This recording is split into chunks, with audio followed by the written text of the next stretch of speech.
విరగట్టి ఊళ్ళోకి వచ్చనమ్మా చాలారి పూలు పెట్టి జాతరులు తెచ్చనమ్మా తంగేడు పూలు పెట్టి రంగాణ దూకేనమ్మా ముక్కు ముక్కెర పెట్టి ముల్లోకాల నెలనమ్మా ముందార చూడంగా మున్నూరు కన్నులమ్మా ఎనకాల చూడంగా ఏనూరు కన్నులమ్మా సాధు సిద్ధులంతా సాగిల పట్టరమ్మా మహారాజు రాజులంతా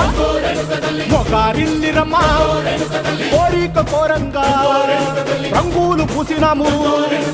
ఆశలు తీరంగా ఏసాలు వేసినాము నీకన్నా పెద్ద దిక్కులో కాన ఎక్కడుంది నైవేద్యం ఎట్టంగా మా కాడ ఏమిటుంది మనలన్నీ అలకించి మరణీయవే తల్లి కన్నా బిడ్డలను కాపాడవే తల్లి